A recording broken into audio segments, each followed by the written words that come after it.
మద్గురుదేవులు శ్రీ లక్ష్మీదేవి సమేత అభయానంద స్వామి వారి పాద పద్మములకు ప్రణమిల్లుతూ శుద్ధ నిర్గుణ పరతత్వ బోధామృత కందార్థ దరువులు బోధ ప్రతాపము ఒకటి ఎరుకతను తానె దోచియు గురుముఖమున దాని మూల గూఢార్థంబున్ గురు తెరిగినంత లోపల హరిగనికరి మ్రగ్గినట్లు నచలామో గన్నా నిల్వదు ఎంత ఆశ్చర్యమన్నా గురుతేమీలేనట్టి పరిపూర్ణమిదీయాని గురుతేమీలేనట్టి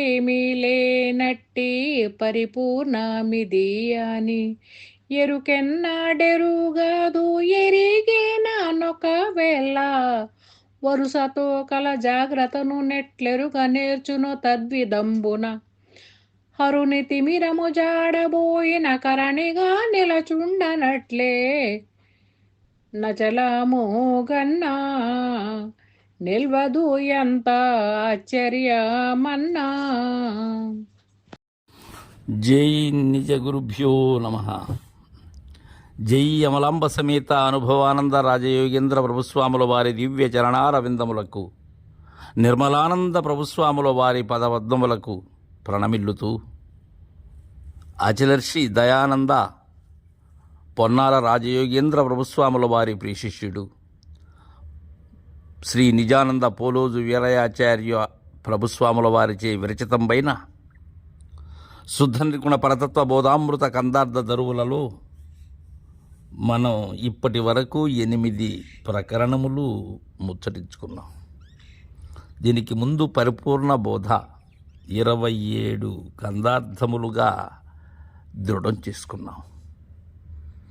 ఎన్నో చక్కనైనటువంటి సూక్తులు, యుక్తులు, ఉపమాన ఉపమేయములతో అలా రంగరించారు పరిపూర్ణ బోధను గురుదేవులు పోలోజు వీరయాచార్యులు. నిరుపమానమైనటువంటి బోధను అందచేశారు. ఇది మన గురుదేవుని ద్వారా మనం అందుకున్నటువంటి సంజ్ఞ ఏదైతే ఉన్నదో ఆ పరిపూర్ణ సూచనను దృఢీకరణ చేస్తుంది, పదిలపరుస్తుంది, ఇంకా సంశయరహితం చేస్తుంది. గురుదేవుని ద్వారా తనుమన ధనములు అర్పించి బోధన అందనటువంటి వారికి ఇది సాధ్యం కాదు. కీలు ఎరిగిన వారికైతేనే పరిపూర్ణ బోధ సంపూర్ణముగా ఆకలింపు చేసుకుని లేనివారుగా అశరీరులై పరమ శాంతితో వారి యొక్క మనుగడ సాగుతూ ఉంటుంది. దేనికి అంటనటువంటి విధానంతో ఇక్కడ 9వ ప్రకరణం మనం నేటి నుంచి బోధ ప్రతాపం. అసలు బోధ అంటే ఏంటి? కృష్ణప్రభు దేశికేంద్రుల వారైతే కందార్థములలో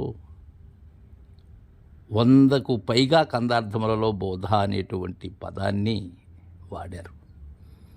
బోధ అంటే తెలుసుకోవటం, తెలివి, జ్ఞానము. అయితే పరిపూర్ణ బోధలో ఏదైతే తెలుసుకుంటున్నామో తెలుసుకునేదే లేనిదని తెలుసుకోవాలి. అది బోధ. ప్రతాపము అంటే బోధ ప్రతాపం, దాని యొక్క తేజస్సు, దాని యొక్క యథార్థం, దాన్ని తెలియజేస్తున్నారు మనకు బోధ ప్రతాపంలో మొదటి కందార్థం ద్వారా. శిష్య ఎరుక తను తానె దోచియు గురుముఖమున దాని మూల గూఢార్థంబున్ గురు తిరిగినంత లోపల హరిగనికరి మ్రగ్గినట్లు రచలాము గన్నా నిల్వదు ఎంత ఆశ్చర్యమన్నా. దీనిలో ఆ బోధ యొక్క తేజస్సును తెలియజేస్తూ ఉన్నారు. ఎలా అంటే ఎరుక తనకు తానే తోచినది అంటున్నారు. పిలవని పేరెంటోలా తోచింది. ఇది ఎలా తోస్తుంది? ఇది సుషుప్తిలో మేలుక వచ్చినట్లుగా అన్నారు పూర్వాచార్యులైనటువంటి వారు. ఇదొక భ్రమ, నేననే భ్రమ. ఇది తోచినది నాకే, ఇది అయినది నేనే. నా నిజ రూపమే అది. అది తనకు తానుగా నాకే తోస్తూ గురుముఖమున దాని మూల గూఢార్థంబున్.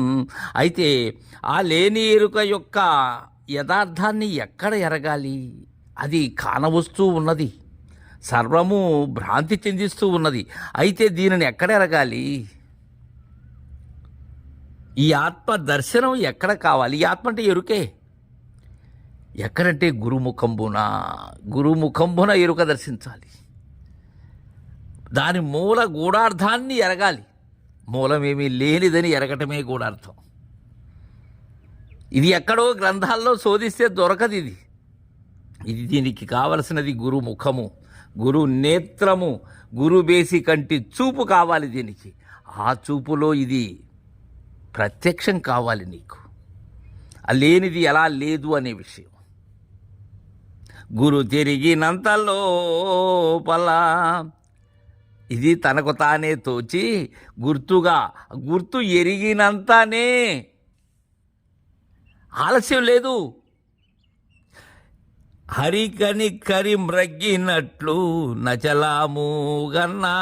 అది ఎక్కడైతే గురుముఖమును నువ్వు దర్శించావో, జాగరూకతతో మనం గ్రహించగలగాలి దీన్ని. ఎక్కడైతే దాన్ని ఎరిగావో ఏమవుతుంది? దేనికంటే ఉన్నదానిని కంటే అచలము కన్నా అంటున్నారు ఈ మహనీయులు. ఎలా పోతుందది? హరి గని కరి మ్రగ్గినట్లు. హరి చూడటం లేదు కరిని. సింహం ఏనాడు దర్శించదు ఏనుగును. ఏనుగు చూస్తుంది సింహాన్ని. వెంటనే ఏమైంది? అది లేనిదైంది. ఏ గుర్తుతో అయితే అచలాన్ని గురిగన్నావో ఆ గుర్తు అనే గురి లేకుండా పోతుంది. అది అచలమైనది. ఏమీ లేదు ఇక్కడ చిక్కు. ఎక్కడ నుంచైతే గురుముఖంలో నీవు ఆ గురిని వీక్షించావో, వీక్షించినది లేనప్పుడు ఉన్నదే అచలం. ఇదే దీనికి కీలు, ఇదే దీని యొక్క సంజ్ఞ. నిల్వదు ఎంత ఆశ్చర్యమన్నా. ఎంత ఆశ్చర్యం ఇది! ఉన్నదానిని ఉండ చూసినప్పుడు లేనిది లేకనే పోవటం. అప్పటి వరకు ఎన్నో నటనలాడి సర్వము తానై స్ఫురించి, స్ఫురణ ఏదైతే ఉన్నదో ఆ గుర్తు తనకు తానుగా లేకుండా పోతుంది ఉన్నదానిని ఉండ చూసినప్పుడు. ఎక్కడ? గురుముఖమున. గురుతేమీ లేనట్టి పరిపూర్ణమిది అని ఎరుకెన్నడెరుగాదు ఎరిగేనానొకవేళ.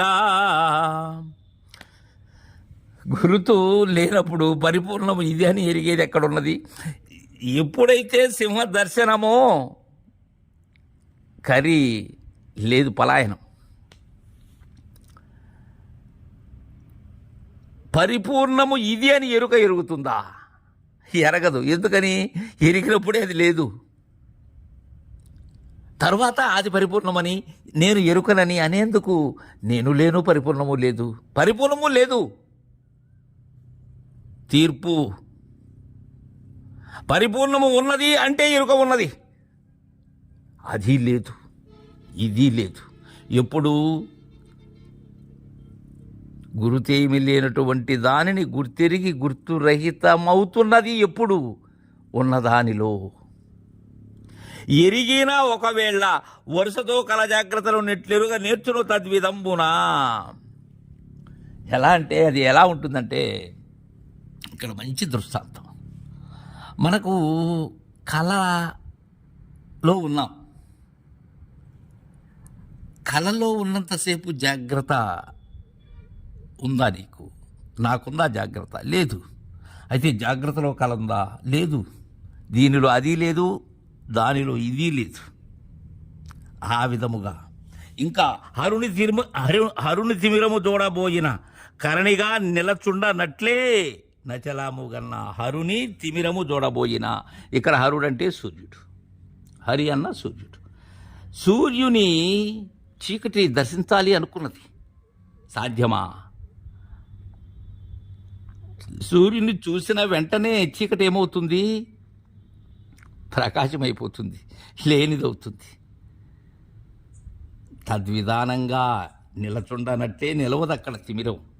నజలాము గన్నా నిల్వదు, ఎంత ఆశ్చర్యమన్నా అని మనకు బోధ ప్రతాపంలో మొదటి కందార్థంలో తెలియజేశారు. తర్వాయి కందార్థం రేపు ముచ్చటించుకుందాం. జై గురుదేవా.